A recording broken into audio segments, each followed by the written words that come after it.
Thank you for joining us today for your 11 on 11 here on THV 11 Plus. I'm Brooke Buckner.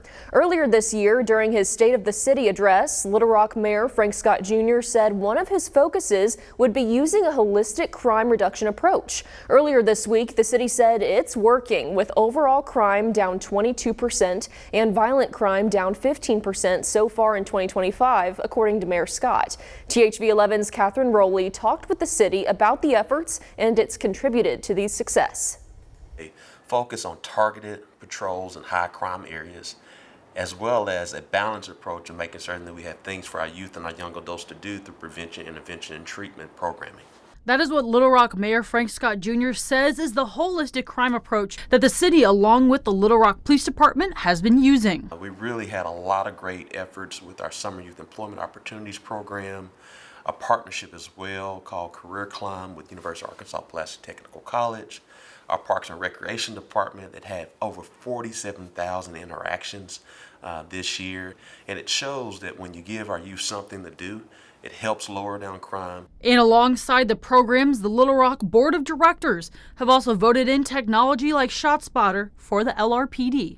To make certain that the men and women of the Little Rock Police Department have the resources, the technology, and the tools to fight and lower crime. And so we're definitely grateful to them and what they've been able to do and help us achieve our goals by providing the resources for us to achieve the recommendation as well as the tactics that we've chosen to take as an administration. Going forward, Mayor Scott says that the city is going to continue to use the targeted approach. The numbers don't lie, and we're seeing great numbers, but we also have to address the feeling of crime and the perception as well. We want to continue to drive home our holistic crime reduction approach. And again, it's a balanced approach of the targeted patrols in high crime areas as well as prevention, intervention, treatment programming. That was Catherine Rowley reporting. Across the river this week, popular North Little Rock police officer Tommy Norman was arrested. He was charged with third-degree domestic battery after police were called over what they say was a domestic violence incident. His wife, Rosalind Norman, sent a statement to THV 11 asking for privacy and understanding, saying, quote, "We care deeply for one another and hold the utmost respect for the dedication and passion Tommy has for the community." The full statement is on our website, THV11.com. Norman, a 27-year veteran with nearly 2 million followers on social media, is known for his unique community policing, including programs like Shop with a Cop and school supply drives. He's been honored with the Presidential Lifetime Achievement Award and named Citizen of the Year by the U.S. Veterans Hall of Fame for his work with youth. The arrest report says Norman claimed self-defense, but officers found no injury on him. He posted a $350 cash bond Monday and is on leave from NLRPD as the case moves forward. The city of Fayetteville's state funding is in jeopardy. Arkansas Attorney General Tim Griffin accusing the city of violating state law. In a letter, Griffin says the city broke state law by adopting a sanctuary policy in response to ICE activity. It centers around an incident in June when Arkansas State Police asked for assistance from Fayetteville Police. At the time, the city confirmed an officer went out but left once seeing ICE there. The city claims they did nothing wrong and followed state law. The AG is calling for the state to stop sending funds until they prove they have no sanctuary city policy. Earlier this month, Governor Sanders announced plans for the National Guard to assist ICE with immigration enforcement, prompting questions about whether freight operations could be impacted here in the natural state. THV 11's Maya Ellison spoke with industry lobbyists to learn whether Arkansas could feel the effects of this change. The state's trucking association reported that 92.2% of manufactured goods are transported by trucks. Making that possible are the drivers behind the wheel. But recent legislation, like Act 604, has put stricter regulations on drivers in Arkansas. Since June 25th, they put 279 drivers out of service for not being able to meet that requirement. Those numbers have opened up questions as to whether or not freight companies could feel the impact here in the state. Arkansas Trucking Association President Shannon Newton says that's not exactly the case. The overall economic dynamic in our industry right now is one of oversupply.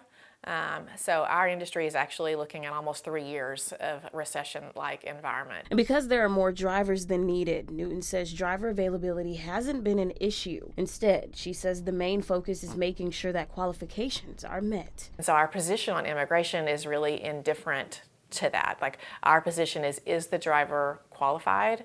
Is he medically qualified? Is he safe? Does he have the proper training and the credentials? And so across the board, you see these efforts to try to make sure that everybody's playing by the same set of rules. Newton says that also includes operations, like carriers who legally employ visa drivers from Mexico and Canada. The concern, however, is making sure policies don't harm those who are following the law. From our perspective as an association, it's making sure that the employers are informed. Like, what is the expectation?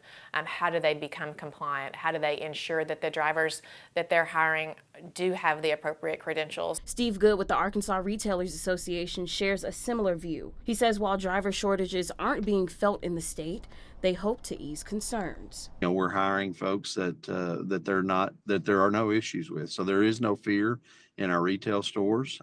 We don't see it from the wholesalers that we deal with, and even those that ship direct from the manufacturer, we're not seeing any issues there. In Little Rock, Maya Ellison, THV 11 News. President Trump signed an authorization to send what he calls a federal task force to a city along Arkansas's border. Memphis became the latest city the president is sending National Guard troops to help with crime. The National Guard has also been sent to Los Angeles, D.C., and more. The deployment to Memphis is the first that comes to a red state with a Republican governor. The push comes just a week after Arkansas Governor Sarah Huckabee Sanders activated a group of Arkansas National Guard troops to assist ICE agents with immigration operations. Arkansas farmers say they're struggling, and Arkansas's leaders in Washington say they want to help. THV 11's Carter Thweet tells us what Senator John Bozeman is saying and why Central Arkansas farmers say they need Congress to hurry. Farmers face a plethora of challenges these days. That could be anywhere from crop prices to input prices to weather. Tyler Oxner knows what he's talking about. With the Arkansas Farm Bureau, he works with thousands of farmers every year. Of those challenges he mentioned, one stands out. Input prices are going up steadily. Commodity prices just haven't been able to keep pace with those. That means it costs more for farmers to produce their crops, but the money they get in return just isn't as much. Whitney Isbell Jones sees it firsthand, working at family-owned Isbell Farms. A lot of farmers that we know and love that have farmed for years and that's all they've ever known are going out of business. Isbell Jones says on the outside, her farm near England looks to be doing well. But if you look at the books and the money they're making, it'll tell a different story. Rice prices are about 30% less than they were last year. So 30% is a lot. And that is something that we can't control whatsoever. And also what we can't control are our input costs. And we know that everything in the world is more expensive than it was a year ago. I talked with Senator John Bozeman about what could be done. His office attended the meeting of farmers in Northeast Arkansas, and as the Senate's agriculture chairman, he pushed for policies to help farmers in President Trump's big, beautiful bill. That's going to be great, but that won't kick in until about this time next year. So as a result of that, we're probably going to need to do something like we did last year. He's referring to the billions of dollars Congress approved as economic assistance for America's farmers in December. He says whether that's the solution or something else, he wants it to come as soon as possible. We're working with our fellow Congress people, making sure that they understand how difficult it is out there. We're blessed. The Arkansas delegation is totally on board. They're going to do whatever it takes in order to help our farm community. In Lone Oak County, Carter Thweet, THV 11 News. The former chairman of the state medical board, facing a fraud trial and dozens of civil lawsuits, has a new legal worry tonight. Dr. Bryant Hyatt now faces a federal investigation. The FBI is looking for potential victims who could have been under Hyatt's care. Lauren Spencer spoke with a few alleged victims who all had similar stories and say that with investigators stepping in, it makes them feel even more seen and heard. We're seeing a pattern, and it just shows what a horrible, horrible, horrible person Brian Hyde is. William Van Wy says he was at the behavioral health unit for 5 days in 2022 against his will. And this was a hospital. You go there to get better. And when I was getting negatively impacted on my health from the hospital, it kind of makes you second guess everything. Now, 3 years later, Hyatt and others at the Northwest Medical Center in Springdale are now being investigated by the FBI. I am over the moon. I'm really excited that people are stepping in and seeing the horrible things that he's been doing. It's the same story for Leanda Ricks. It took me a really long time to have any trust in any medical provider after that. Fernanda Alcantara Martinez, and hundreds of others who have filed lawsuits for the ones who haven't come forward yet. Just knowing what I went through is real, and it's not just me. It's the story of hundreds of people that experienced this. It's something these victims say is a relief. The fact that the FBI is getting involved kind of sets the tone even further that these people weren't looking out for our best interests. They really didn't care if our mental health got better or worse. In a way, it's healing to me to know that when his time comes that we will have our day in court. Hyatt also faces Medicaid fraud charges in a separate criminal case. His trial date has been pushed back 3 times and is now set for October 2025. I hope the public finally understands what a menace he is. Before the federal investigation, Hyatt was arrested in 2023 and charged with 2 counts of Medicaid fraud. He has pleaded not guilty to those charges. The FBI is asking any potential victims to come forward by filling out a form on its website. You can easily get to that form right now through thv11.com. The Federal Reserve lowering the core interest rate for the first time this year. The new number and how it can save you money.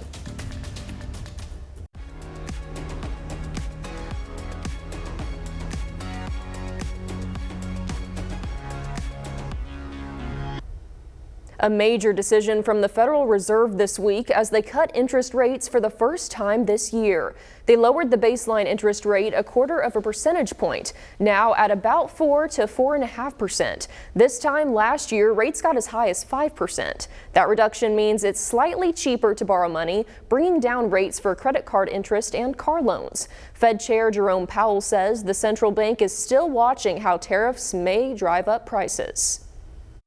Those are not very large effects at this point, and we do expect them to continue to build over the course of the rest of the year and into next year. Looking ahead, Powell projects more rate cuts at the 2 remaining Fed meetings this year. Experts predict likely 1/4 point each, depending on economic data. And with the Fed cuts, some are looking at the housing market and mortgage rates. How will this cut affect what for many has been a stagnant housing market? THV11's Catherine Rowley has the answer after talking with a local mortgage lender. For the last couple of years, we've seen an increase in interest rates, and that's due to a number of factors, primarily inflation. Over the last probably 60 days, we've started to see interest rates come down. Jake Area, a branch manager with Verity Mortgage in Benton, says that while rates did come down 1/4%, it's a little more complicated than that when looking at the housing market in Arkansas. That does not mean that mortgage rates are 1/4% cheaper today than they were yesterday. That Fed rate cut does not directly control mortgage rates. What controls mortgage rates is the bond market. The Fed coming out and making that announcement is what started to reduce mortgage rates. With the cut, a big question could be, is this a good time to buy? Aries says that there's never a perfect market, but the current rates do help, and there are still options if things change in the future. One would argue that you could pay a little bit of a higher interest rate than you would like to own a home and to not be throwing away the money for rent. So it's always a good time to buy a house. If interest rates come down in the future, we can always do a refinance, but the cost of waiting is a high cost. But with the affordability of the housing market in Arkansas, that also makes it attractive to people moving into the state, which also can help with the economy. When somebody moves here from another area, they're bringing real estate taxes, they're bringing sales tax, they're bringing income that they're spending at Kroger and at Walgreens and all across the board. So people moving into the area is a good thing for our local economy and our state economy. In Benton, Catherine Rowley, THV 11 News. Drivers in Bryant, here's your chance to do more than complain about the roads. You can now complain to city politicians about the roads. THV 11's Carter Thweet tells us how for the next 2 months you can help shape the future of transportation in the city. First part of the process is to reach out to the public and to get their input because they drive the streets every day. Bryant City Planning Director Ted Taylor says that's the goal behind the city's newest initiative. It was released on Monday, according to Mayor Chris Treat. We're looking for those traffic patterns, for those congestion points that the residents are real frustrated with and setting up long-term plans to deal with that. So when you go to the city's website, you'll see two things. There's a questionnaire on the overall condition of city streets, and there's an interactive map where residents can point out specific problem areas. It'll ask you what type of problems you see. Is it congestion? Is it potholes? Is it, does the streets need widening? And you put it in by address, and you can do it numerous times because I'm sure you'll see multiple issues throughout the city. The survey and map are open now through November 15th, at which time the city will see which areas were mentioned the most and then look to secure the funding to improve them. I know that residents have opinions about our streets. They talk to me about it every day. Here's an opportunity to go in and give us data points, right? Give us real, not just anecdotal, but real data about what's going on our streets. And as the city continues to grow, Treat says they'll continue to get feedback on how to do that while not leaving residents behind. As many people that can give us input and be engaged. Maybe you can't come to a council meeting, maybe you can't serve on a committee, but at the very least, just give us your input and your thoughts about where we are as a city now and where we're headed. In Bryant, Carter Thweet, THV 11 News. Once again, the map and questionnaire can be found on the city's website, cityofbryant.com, or you can find it in the digital version of this story on thv11.com. Coming up, how one Arkansas middle school is turning band, choir, and art into more than just classes. They're creating a place where every student belongs. But before we go, let's eat it up. Just having lunch, legit. Normally we have coffee at 3:45 in the morning. Now we get to have lunch. I like the idea of lunch. Me too. This week on Eat It Up, normally we're going to get the food.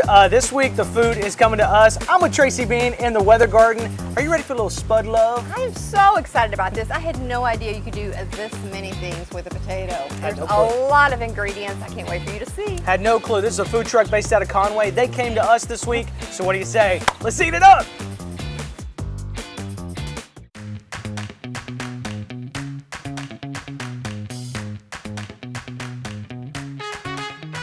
Spud Love happened because of social media.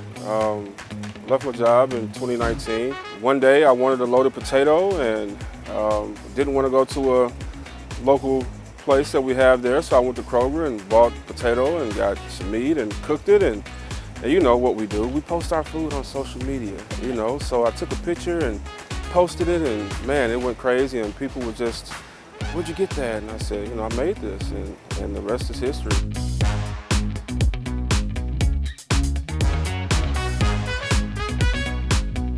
Spud, for obvious reasons, because of the potato, and it's crazy because even with Spud, I still have people like, "What is a Spud? What is a Spud?" So, and then Love is just part of my last name, so it just worked. It worked perfectly. And then the tagline, the Chef Boyardee, it went hand in hand. We have some that are already kind of a preset menu, which is our carnivore, which is obviously everything: chicken, steak, shrimp, bacon, broccoli, cheese, garlic butter, one of our most popular sellers. And then of course we have a chicken bacon ranch, my favorite, the one that it started with, which is a Philly cheesesteak. So we'll do a chicken Philly, a steak Philly, we'll do a chipotle, a buffalo, barbecue. We do holiday spuds, where during the holiday seasons that are coming up, we'll do one that's loaded with dressing and ham and greens and all of that. So Spud Love came to us. We're in our beautiful Weather Garden. Tracy Bean, thank you for being here with me. Thank you for asking. This is a coveted spot to be your partner on Eat It Up, so I am excited to be here. Chicken Bacon Ranch. That this is the most popular one that he sells. Okay.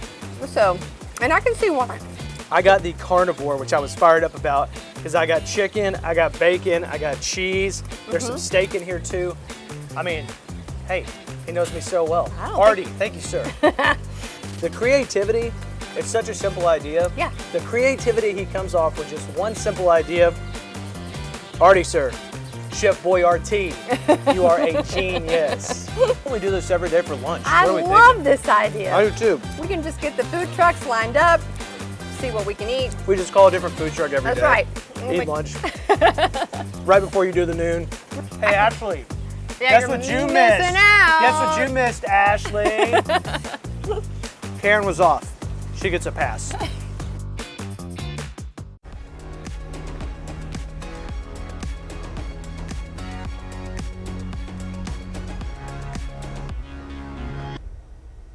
This week was National Arts and Education Week, a time to shine a light on the creativity happening inside our schools. Here in Arkansas, students and teachers are celebrating the power of the arts in learning. I got an inside look at Lake Hamilton schools to see how they're bringing the celebration to life. Whether you're in band, theater, or art, there's a place for you here. This band is more than just an extracurricular. It feels like a giant family, and we're all connected together, and we have classes together, so it goes beyond just being in band. Molly Yarrington and Audrey Rhodes joined the band in the 6th grade and have come a long way since. Now they're starting their junior year. For me, I channel my emotions through my art, either it be drawing, either it be playing my instrument, or be conducting on a podium. For Lake Hamilton Middle School principal Caitlin Walker, this week is a time to highlight all of the district's art programs. To really educate the whole child, we have to have other approaches, and we have to address creativity, self-expression, their ability to feel like they're a part of something bigger than themselves. Both in and out of the classroom. And then we're just going to draw a little line across to connect, just like that. Some of our kids, this is the only reason that they really come to school, because they're looking for a way to feel that they're connected. They're looking for a way to feel like they're good at something, and this is the avenue for that. Director of Choral Activities Chuck Massey sees it firsthand. I've had a student that it was kind of given to me that last year this student missed school a lot with whatever reasons, from problems at home or just didn't like school. And that student has now blossomed. They love school, and that person has not missed one concert for me. His goal, to create a place of belonging for everyone. Everybody has their group. You're the athlete, you're in ag-ride, you're in sports, different things, but band. But choir is a special place because we have a God-given instrument, and we can use it for our pleasure and for everyone else to enjoy. In Percy, Brooke Buckner, THV 11 News. A new digital tool from Baptist Health is changing the way mothers get support. The Hello Pregnancy app offers personalized education, wellness tracking, and direct access to a registered nurse for real-time guidance 7 days a week. Designed to be simple and user-friendly, it connects with MyChart, allowing expecting mothers to monitor their health and access support from home. In a state where maternal health challenges are high, this tool helps bridge gaps in care, making vital resources more accessible for moms who need it most. Arkansas has some of the highest maternal mortality rates. And so we thought everybody has a smartphone. So why not put that help right in the hands of mothers? Being a new mom is scary. Not knowing how to navigate pregnancy is scary. So we want to make sure that these moms feel safe and that they feel supported throughout their journey. The app is available on the Apple Store as well as Google Play. Before we go, Arkansas families are getting a new nature-focused option for therapy needs. Claire Everbach went to the grand opening ceremony of a therapy farm and shares the impact many believe it will make. This is the new Pediatrics Plus Therapy Farm in Little Flock, just outside of Rogers. And while they're here, employees tell me that children will be able to interact with these animals behind me. But that's only a piece of what they offer. The sights and sounds on the farm are all part of the care that Senior Director Susan Martin says this therapy farm offers. Their children can enjoy the outdoors, they can learn functional life skills. We can work on things such as doing laundry, cooking meals, going out and picking your food, and using it in recipes. Furry friends are there to help children navigate feelings. It helps with controlling their emotions and their body. They have to learn to do that to be able to interact with the animal safely. And we have 2 donkeys, 2 sheep, and chickens currently. Vice President of Operations Samantha Hamilton says the farm balances real-world learning with outdoor play. We're able to teach kids some transitions into how to function in real life and how to do things in real life, but also how to enjoy nature, how to enjoy the world, how to take care of a house, how to take care of themselves and each other, and all in a beautiful setting. Their main goal is to use this method to treat the whole person. We have collaboration of those therapists regularly to make sure that we are treating the whole child and what they need and to make sure that that they're able to grow in all areas. Hamilton says just being outside brings benefits. Just getting them away from screens, getting them away from the inside, and teaching them how to work with each other. Martin says the site, being intentionally designed to feel like a home, makes a big difference. You're walking into a home environment. So it is much easier to carry over skills that we teach here at home because it's like a home. Employees tell me they plan to add more activities and even some more animals. And while one of the sheep did try to eat my skirt, they are still pretty cute. That was Claire Everbach reporting. Thank you so much for catching up on the top stories this week with the 11 on 11. We'll be back again next week right here on THV 11+.